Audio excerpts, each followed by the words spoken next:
Episode ke-16 Sinar Injeksi, kita mulai.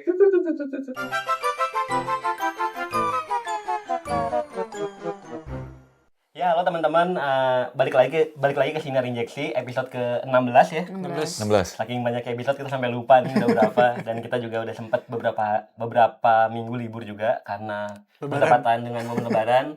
Jadi ya ada baiknya untuk mengawali episode ini kita mau minta maaf dulu ke teman-teman. Minal izin, maaf lahir batin. Maaf lahir batin. Maafin kalau episode kita agak keras ya.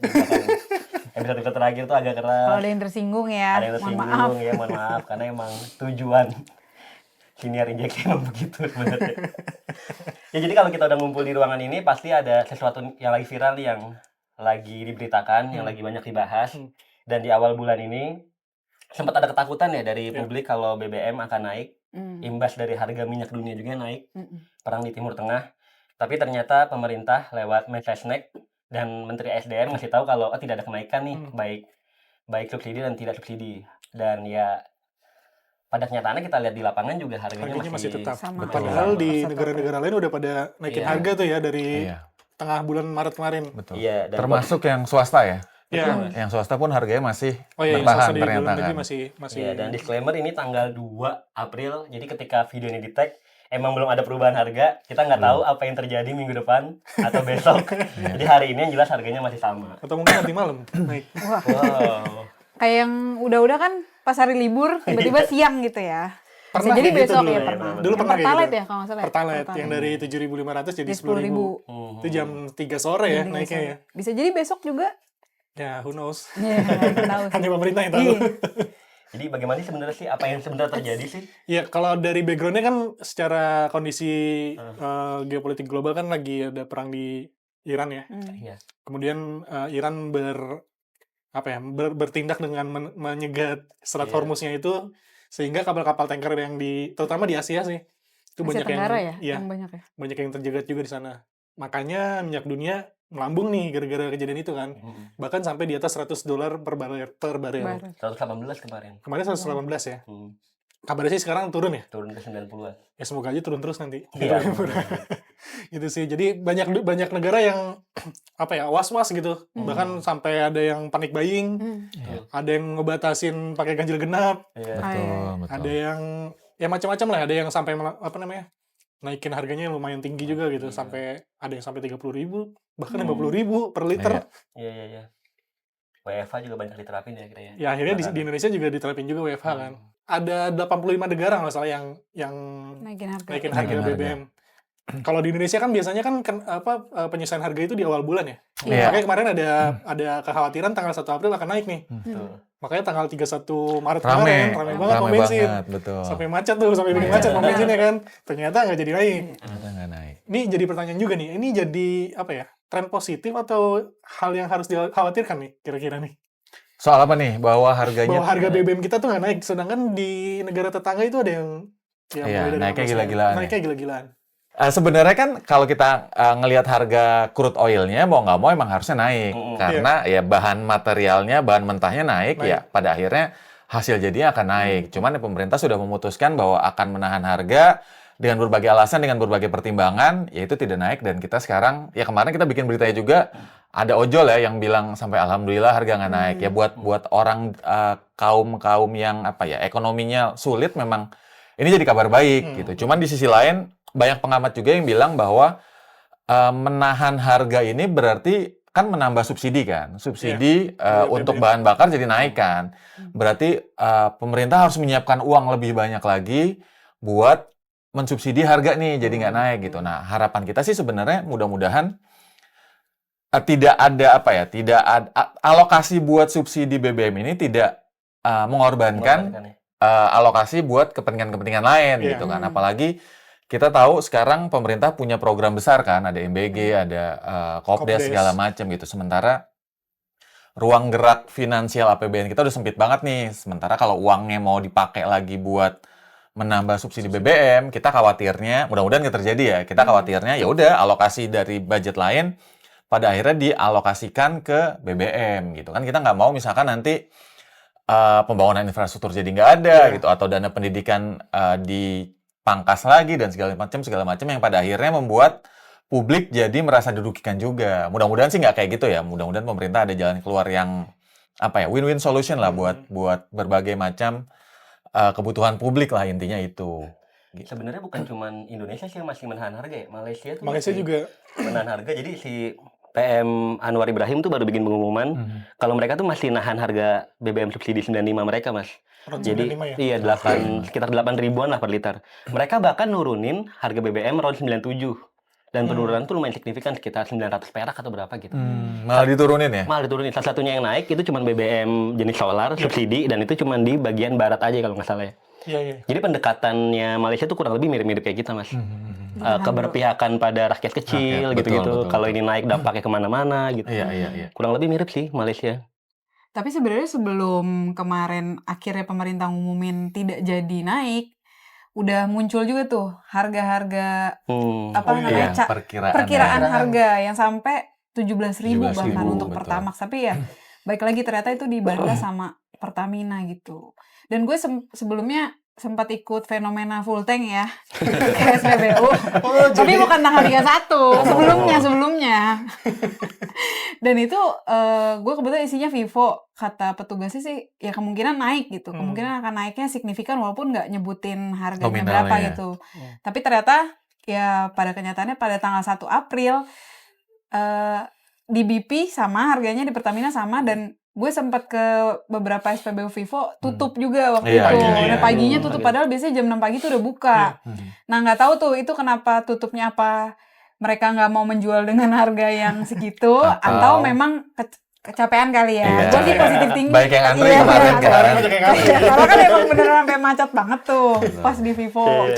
Tapi di Malaysia ada kabar nggak sih soal SPBU swasta? Apakah harganya pada akhirnya sama dengan harga SPBU pemerintah atau sebenarnya mereka naik tinggi? Ada Kalau di Malaysia tuh bahkan BBM subsidi SPBU swasta juga disubsidi, Mas. Oh, dapat subsidi dari Jadi pemerintah. sama nih harganya antara yang dia kan Petronas ya, antara Petronas sama Shell gitu. Sama harganya. Oh, Penting ron 95 gitu ya 95. sama ya.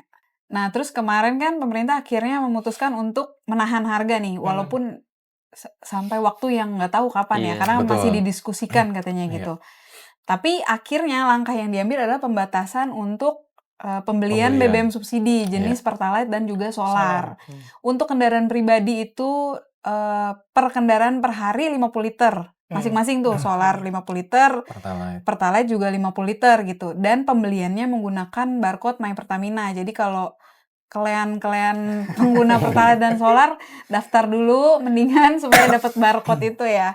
Cuman ya itu dia ya, 50 liter ini jadi pertanyaan banyak orang juga karena itu banyak banget ya. Kalau kemarin kata Pak Balil sih karena dia sopir angkot, 50 liter itu udah penuh banget. Nah, udah gitu kan bener kalau dibilang penuh banget, soalnya kayak mobil-mobil yang Avanza gitu-gitu aja kan tankinya cuma 43 liter. Kemarin gue sempat bikin beritanya juga beberapa mobil yang biasanya pakai Pertalite itu kayak Avanza, Kalia, Sigra, terus yang City Car gitu kan, itu rata-rata tangki bahan bakarnya itu cuma 30 sampai 40 liter. Jadi nggak sampai 50 liter gitu. Coba kalau konsumsi BBM-nya 1 banding 10 aja. 10. Jadi bisa sampai 500 kilo gitu kan. Sementara lo jarak kerja misalkan PP 60 kilo. ya 60 kilo. Ya dihitung Bisa- aja 500 bisa lebih bagi dari 60. sehari sebenarnya. Iya. Sebenarnya secara praktik tuh kayak nggak dibatasin ya. Iya. Sementara kalau nggak Kalau dibatasin aja 50 kayaknya sih. kita nggak akan beli sebanyak ini. Itu dia. Jadi tujuan pembatasan angka 50 ini dari mana datangnya kan? Dan buat apa sebenarnya? Kenapa kalau dibatasin? Kita bisa ngambil contoh Malaysia lah ya. Iya. Malaysia tuh 200 liter per bulan kan? Per bulan. Berarti mereka tuh rata-rata 6 liter per hari lah kalau mau dirata-rata kan. Itu jauh banget dibandingin sama Indonesia. Biasanya Gitu. sampai 50. Sampai 50 per hari, jauh banget. Dan Kalau kali sebulan berapa tuh? 1.500 1.500 liter. 1.500, sementara mereka cuma 200 kan, 200 liter, jauh banget. Dan sebenarnya kan target kenapa ini dibatasin, kalau menurut gue ya harusnya kan supaya mengurangi konsumsi kan. Tapi ya bahkan dengan 50 liter per hari pun kayak ya itu tadi, normal pun kayaknya nggak akan Nggak segitu sampai sih. sih. Jadi mau batasin atau gimana ini sebenarnya dengan angka 50 liter per hari itu gitu. Kecuali Jadi memang kalau pertanyaan. 50 liter itu per hari untuk road trip, untuk mudik gitu ya. Mungkin bisa ya. Tapi kalau untuk Betul. harian Iya. Daily use gitu kayaknya nggak sampai segitu ya. sih kayaknya. Yang jarak PP lo 100 kilo aja masih bisa untuk berapa hari juga kan. Kecuali rumah di Jakarta, kerja di Surabaya, Iya. tiap hari PP gitu ya. Betul. 12 jam tuh perjalanan. Udah gitu nggak ada juga nih kriteria kendaraannya. Jadi Pembatasannya masih pembatasannya nih belum buat jelas iya banget. nggak jelas, nggak spesifik gitu untuk misalkan kendaraan apa. Padahal dulu sempat mencuat untuk pembatasan pengguna Pertalite di bawah cuman batasnya maksimal 1.400 cc waktu itu sempat. Iya. Walaupun pada akhirnya sampai sekarang nggak diterapkan juga ya, dari tahun 2022 itu wacananya sampai sekarang juga nggak diterapkan wacana itu. Waktu itu juga tujuannya untuk mengendalikan BBM subsidi yang menurut pemerintah itu tidak sesuai peruntukannya gitu. Jadi banyak yang apa ya? Kayak bocor gitu Iya, kali penggunaannya ya, iya. bukan buat peruntukannya Iya ya. betul. Jadi yang mobil-mobil yang mewah juga pakai gitu solar subsidi. Yang penting punya QR code ya. Iya, yang Ya, penting kan, punya QR code. Pertamina. Nah, QR code juga pada saat lo pendaftaran itu tuh emang nggak ada jenis kendaraannya apa gitu. Iya, iya. Jadi kalau pas gue lihat di situsnya My Pertamina, itu lo tinggal menyiapkan persyaratan foto ya, foto kendaraan, foto STNK gitu-gitu. Dan tidak ada kriteria Jenis kendaraan. kendaraan. Iya, jenis kendaraan tuh nggak ada, mesinnya nggak ada gitu-gitu sih. Oh, Jadi- ya berarti sebenarnya tujuannya cuman buat pengen tahu aja kali ya, ini kepakainya berapa liter gitu kan. Iya. Iya. Tapi Bisa bukan berupa pembatasan ya. Iya. Lucu juga tapi Soalnya kalau jadinya. kita bahasnya pembatasan kan dibatasi ya. Betul, Harusnya ada betul. Kriteria-kriterianya Iya. tegas kan. Misalkan ya itu tadi kendaraan 1.500 cc ke atas nggak boleh. atau atau misalkan tahun 20 liter sekian. lah Mas, sehari Iya, 20 betul, liter sehari masih 20 masuk liter. akal lah. Sementara Kalau ini cuman kayak prosedural aja jadinya iya. ya. Bingung juga sih yang dibilang pembatasan. Nggak ngomong pembatasan sih sebenarnya Mas, pemerintah pengendalian. Pengendalian, dikendalikan ya. Dikendalikan. Tapi jadi pro kontra juga sih waktu itu kalau misalnya jadi tuh yang 1.400 ya. 400 ya. Karena beberapa mobil yang mewah juga ada yang Iya, mesin di bawah premium itu ya. kan. Mesin. Masa bisa pakai Pertalite kalau Iya. mobil mewah kan nggak mungkin. Bahkan menurut gue sih waktu yang kemarin itu syaratnya justru lebih teknis ya. Kayak motor juga kalau nggak salah di atas 250 cc Iya. ya dilarang bisa larang. kena ya. Cuman yang kenapa yang sekarang pembatasan nggak pakai kriteria itu Kriteria, juga ya. gitu. Jadi beneran memang yang menggunakan ya yang seharusnya gitu. Iya, iya. Karena kalau kita bahas itu tadi Pertalite, solar aja beberapa kali ya gue masih melihat kayak mobil-mobil kayak Innova yang kayak gitu kan masih menggunakan BBM subsidi gitu. Iya, Padahal iya. secara spesifikasi kalau lihat di buku panduan manualnya harusnya minimal Dex lah, Dexlite. Dexlite. Iya, Dexlite atau Pertadex kayak gitu sih. Tapi dengan pembatasan ini yang 50 liter per hari dan tidak ada kriteria untuk mobil, gue tuh jadi berpikir apa ya? Berpikir positif tahu. Jangan-jangan emang stok kita tuh nggak ada masalah gitu. Stok Masih- kita banyak, BBM masih Hebat aman. sekali gitu. Jadi mereka tuh nggak khawatir akhirnya udahlah nggak usah kita batasin, biar aja orang beli gitu. Stok kita banyak Iya kok. sih, Gitu. jadi diskusi juga di media sosial gitu ya, di saat negara-negara lain lagi pada panik Betul, buying, betul, betul. harganya melambung, kita Iya. tenang-tenang aja gitu. Iya.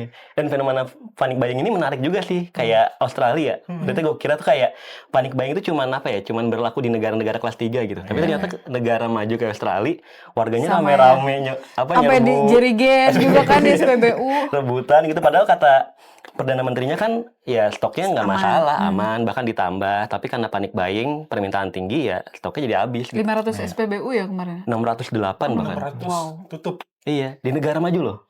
Kayak gitu. Cuman akhirnya pemerintahnya kan ngambil sikap kan, menggratiskan kendaraan umum di 2 negara Iya. bagian. Kalau di sini? Kalau di sini kan WFH.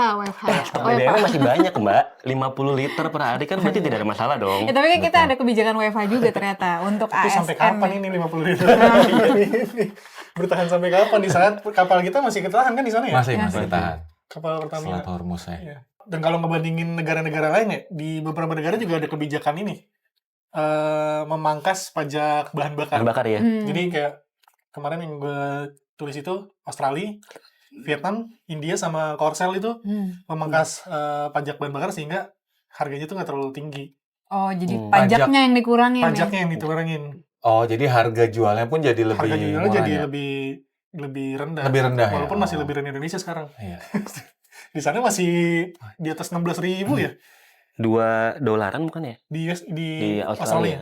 Tapi kalau dibandingin Betul. negara-negara tetangga kita, emang kita paling murah ya? Paling Harga murah bahan. untuk yang non subsidi ya. Karena yang subsidi kan masih lebih murah sama Malaysia. Malaysia. Kan? Malaysia Betul, 1,99 ringgit atau 8.000 rupiah. Yang non subsidi justru yang Iya. murah. Tapi kalau misalkan ngomongin aman atau enggak, tadi kan lo bilang kayak stok kita berlimpah ya. Iya. Sebenarnya kalau dari data nih ya, biar nggak salah ya, sepanjang tahun 2025 kita tuh impor 135,33 juta barrel. atau setara 21,52 miliar Miliar liter. liter Banyak ya, amat. banyak banget. Iya. Miliar liter loh. Miliar liter. Wah. Banyak banget ya. Dalam setahun ya? Dalam Dalam setahun. setahun. Kalau dibagi tuh 59 juta liter sehari. Itu Itu tahun 2025 ya? 2025. Sementara itu untuk kebutuhan BBM kita secara nasional itu sampai 232.417 kiloliter per hari. Dan rasio ketergantungan impor BBM sampai 49,53%. Setengahnya, hampir setengahnya ya. Berarti Kita masih dari bensin yang dijual buat motor, mobil, dan segala macam ada di Indonesia, setengahnya itu impor tuh berarti Betul. itu. Ya berarti sebenarnya nggak sebanyak itu Nggak juga. sebanyak itu. Jangan-jangan. karena separuh kan. Karena- Berarti sisa separuh juga. Oh mungkin banyak stoknya, stok impornya masih banyak gitu. Jadi Tapi ya kalau itu dijual. sempat bilang juga kan Iya, cuma 20 hari. 20 hari. Dan Gitu. abis kalau saya hitung-hitungan sejak Bahlil ngomong itu cuman sampai tanggal 29 gitu. 29 29 kemarin. Oh, Tapi ternyata katanya Sampai stok sekarang kita masih masih aman ya? aman. masih aman. Ya mungkin apa ya? Pemerintah punya ini kali, hitung-hitungan dan prediksi sendiri, cenayang sendiri mungkin. Iya. Oh ini perang bakal kelar nih bentar lagi nih gitu. Jadi Selat Hormuz dibuka, tanker-tanker bisa lewat ya, supply balik lagi ke normal. Mungkin ada prediksi kayak gitu mungkin dari pemerintah gitu. Dan ya kita masih nunggu banget kan update-update dari Iya. komentar-komentar nyelenehnya Trump bagaimana akan mengakhiri perang ini gitu. Tapi sejauh ini sih emang masih banyak banget tanker-tanker yang ketahan di sana ya. Tapi Malaysia enggak, Mas. Malaysia nggak dikasih enggak, lewat ya. ya. Kenapa ya bisa Kenapa gitu? ya? Nggak tahu. Adalah pokoknya. Iya. Wah, pokoknya ada. Malaysia begitu aja katanya BBM-nya cuma bertahan sampai Mei. Sampai Mei. Sampai Mei. Yang boleh dia Padahal boleh udah Enggak, lewat. maksudnya stok yang ada Nah, sekarang sekarang. itu cuma Oh, hanya Mei. cukup sampai Mei. Nanti setelah itu akan dirundingkan lagi bersama-sama katanya. Wah. Ya sebenarnya kalau ngomongin stok negara itu kan tergantung ini kan. Tadi sempat kita bahas juga kayak kilang penyimpanan sama pengolahannya kan. Ya, nah kita harus tahu dulu nih kalau Malaysia lebih pendek atau lebih lama, kemampuan pengolahan dan penyimpanan mereka seberapa dibanding kita gitu. Itu sangat mempengaruhi sih pada akhirnya. Dan kebutuhannya juga kayaknya nggak sebanyak kita. Betul, Iya, itu jumlah benar kendaraannya banget. ya nggak Betul. sebanyak Iya, di nggak sebanyak kita. Indonesia. Hmm. Terus kalau ngomongin WFH, gimana? Setuju sih kita WFH. Tapi kalau WFH Hari ternyata Jumat loh ini masalahnya. keluar juga ke kafe gitu-gitu Iya. atau mampir kemana-mana kan Karena jadi khawatirannya- esensinya nggak dapet ya. Jadi long weekend. Long weekend tiap minggu ya. Tiap minggu. Pada akhirnya Dan konsumsinya tinggi iya juga ya. konsumsi BBM-nya, tapi kan 50 liter, Mas, masih aman. Masih aman 50 liter ya. Tapi kan separuhnya. Jadi 50 liter, gue pokoknya 50 liter 50 itu. 50 liter aman sih buat long weekend ya. Ke Bandung, bolak-balik Semarang juga masih aman sih. Masih bisa sampai besoknya kerja lagi, masih bisa tuh Betul, 50 liter. betul. Saking banyaknya tuh kayaknya. Oh, berarti 50 liter itu angkanya mengacu pada long weekend itu. Mungkin kali ya, kebutuhan buat 3 hari ya. Bener-bener terstruktur ya rencananya. Jadi untuk road trip ya. long weekend sekarang. Udah Tapi matang jadi rencananya. pertanyaannya sampai kapan ya? Kira-kira harga ini non subsidi ya terutama ditahan kayak gini. Jadi- Semua, ya balik lagi sih kalau menurut gue ya, semua tergantung kondisi di Timur Tengah sih. Gimana ini akan cepat selesai atau enggak. Terus terakhir kan si Trump bilang ini akan dia selesaikan dalam 2 atau 3 minggu kan. Dengan ya dia bilang mau mengembalikan Iran ke zaman batu segala macam lah. Ya terlepas dari konsekuensi segala macamnya, itu kan kemudian mempengaruhi juga banyak negara kan, bukan Indonesia doang kan. Nah, Indonesia juga akan sangat menantikan garis finish konflik ini sih. Jadi nggak bisa kita kira-kira sih. Tapi Prabowo udah minta Bahlil untuk cari sumber minyak lain, Mas. Iya, betul. Dari, Nggak tahu dari mana. dari mukanya Ridwan kali ya. Diambilin di terus ya mukanya. Bisa, Wan? Ada lah pokoknya. Kebanyakan etanolnya. Bisa dari 200 seperti etanol. Nih balik lagi ke isu otomotif lagi ya dengan melambungnya harga minyak. Banyak beberapa negara penjualan mobil listrik itu Naik. lumayan naik nih. Betul. Jadi ada yang penjualan mobil listrik yang harusnya biasanya sebulan didapat dalam 2 minggu gitu. Jadi jadi peralihan nggak sih ke mobil listrik gara-gara minyak dunia naik ini? Menurut teman-teman gimana nih?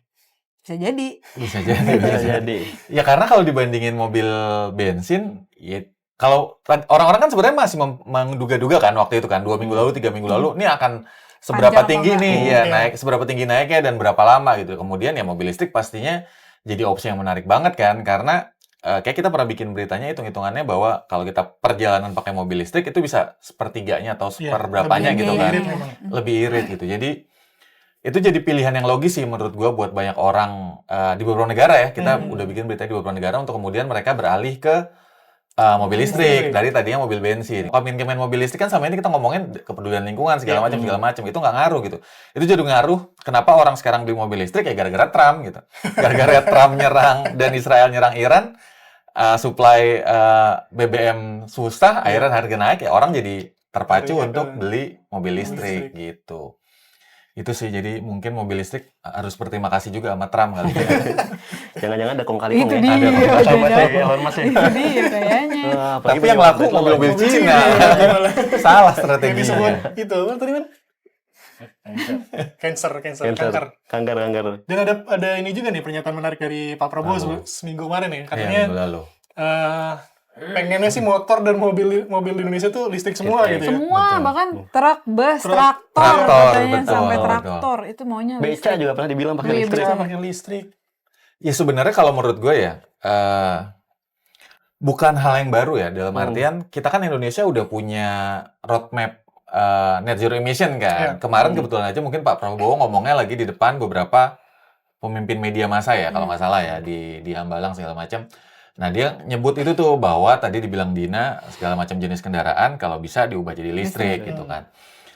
Ya itu bukan hal yang baru karena emang Indonesia emang udah punya roadmap menuju arah sana gitu. Cuman yang kemudian jadi pertanyaan adalah ini rencananya yang diucapin Prabowo itu dia mau buru-buru atau emang mau ngejalanin roadmap yang udah ada gitu kan. Kalau mau jalanin roadmap yang udah ada ya sebenarnya itu bagus karena kita udah ada peta jalannya, tinggal ngikutin aja. Cuman kalau itu kemudian ditargetkan untuk buru-buru itu jadi PR besar gitu. Karena ya sejauh ini aja kita tahu ya penjualan mobil listrik naik lah ya, naik tinggi banget kan dalam 2 atau 3 tahun terakhir. Cuman kan tersentralisasi di Jawa kalau gue bisa bilang kayak gitu kan. Kenapa? Ya salah satu halnya karena balik lagi ke infrastruktur. Infrastruktur harus diakuin belum banyak nih. SPKLU mayoritas di Jawa. Sumatera mulai tumbuh lah.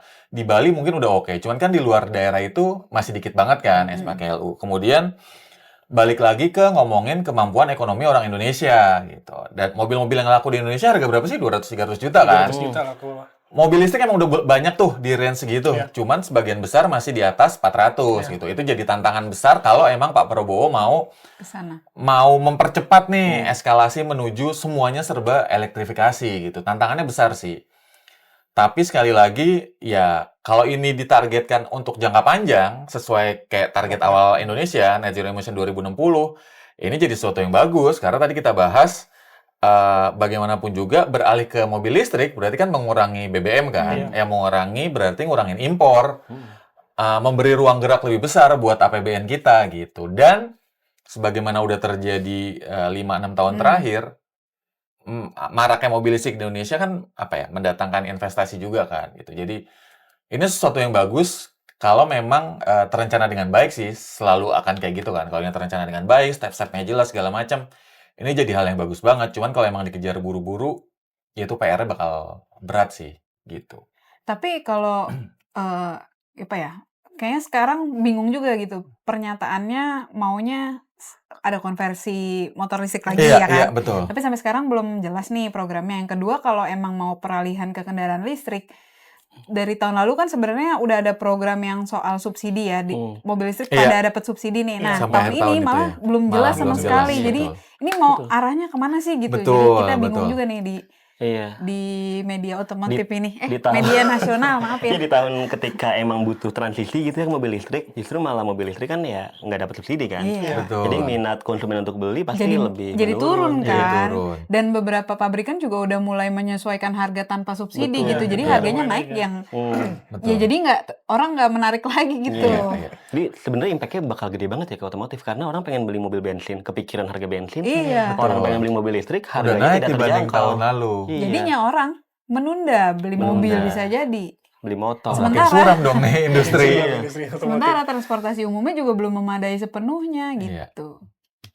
Naik ini kali kuda ya. Ada tuh kemarin viral ya. Ukti kuda ya. Ukti kuda. Tapi balik lagi sih harusnya pemerintah emang ada prioritas sih. Kalau emang kalau Pak Prabowo udah bilang, "Yuk kita semua mau elektrifikasi" gitu ya. ada langkah nyatanya gitu, bukan cuma ngomong kita mau menggalakkan, mengmasifkan segala macam, cuman nggak ada langkah kebijakan yang diambil. Ya pada akhirnya cuma jadi omongan doang. Kita pun yang berkecimpung di industri ini ya bingung arahnya mau kemana sebenarnya gitu. Karena benar dibilang Farhan, insentif udah nggak ada, ya kebutuhan pemerintah kan tadi alokasi APBN udah sempit banget kan ruang geraknya kan.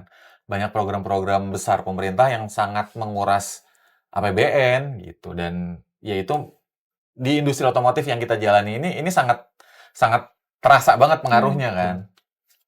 Pernyataan soal saya pengen bikin mobil listrik, saya pengen motor dilistrikan, apalagi yang dilistrikan itu tuh kayak membuat gue bertanya-tanya kayak sebenarnya apa sih kendaraan yang mana yang pengen dilistrikan gitu, kendaraan yang mana yang sedang dia bahas gitu. Kalau misalnya emang fokusnya ke peralihan ke peralihan konsumen ke EV gitu misalnya, ya udah tinggal dihidupin lagi aja insentif yang ada, subsidi yang ada. Toh produk-produknya udah ada. Kan fokusnya adalah bagaimana kita bisa mengurangi beban impor BBM tadi kan. Supaya kita nggak ketergantungan kan. Iya. Kalau menurut gue sih, apa ya, yang diucapkan Pak Prabowo itu mimpi besarnya dia ya. Cuman yang mungkin harus untuk mewujudkan itu menjadi sebuah realitas, ada step-stepnya sih menurut gue. Dan step-step itu yang harusnya bisa lebih dijabarkan ya, entah itu oleh Pak Prabowo, entah itu oleh pembantu-pembantunya, para menteri gitu. Karena itu mimpi besar sih, bahwa semua harus elektrifikasi, motor, mobil, traktor, segala macam itu mimpi besar. Cuman sebalik lagi, kalau ya sebesar-besar mimpi harus dimulai dengan langkah kecil kalau menurut gue. Kalau langkah kecil aja kita nggak mulai, ya pada akhirnya itu semua cuma jadi mimpi doang, nggak kesampaian. Wah, kata-kata tuh. Kata-kata hari ini. Langkah kecilnya sih kayaknya yang konversi dulu Mas, kayaknya. Konversi, Karena kan betul. kemarin udah ada tuh, waktu Iya. tahun lalu kan besarnya berapa juta ya? 7 juta. 7 juta. Sekarang tuh turun katanya 5 jadi sampai 6 6 ya? juta 5 ya. sampai 6 kalau juta. Konversi bukan betul. 10 ya? Nah, Sampai gue lupa 10 deh. juta pernah. Sampai 10 juta. 10 juta. Sampai 10 Tahun ini rumornya 6 ya? Nah, tapi minatnya sedikit kan? Betul.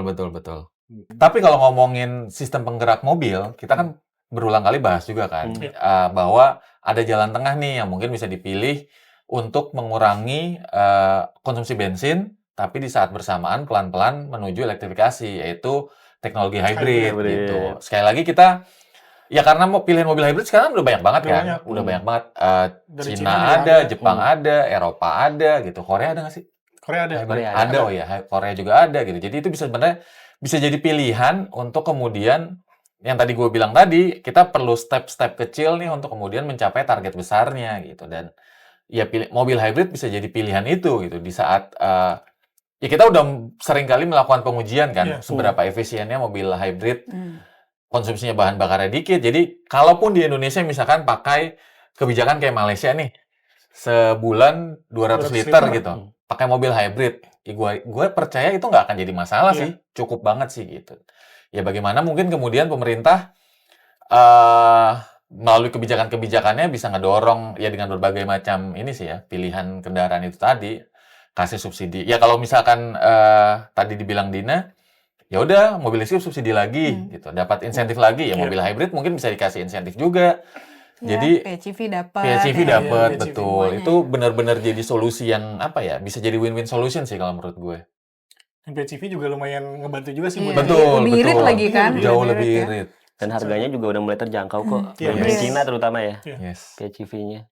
Ya, tapi kalau kita bicara soal anggaran ya, tadi Mas Doni menyebut kalau mobil listrik perlu diinsentif lagi, terus hybrid juga diinsentif lagi. Berarti beban APBN ini akan lebih berat lagi nih. Iya, tapi kan ada yang bisa dikurangi sebenarnya. Minimal anggarannya dikurangi untuk dialihkan ke program lain yang setidaknya memberikan manfaat lebih banyak lah buat orang lain. Misalnya, Aduh, Makan bersama gue.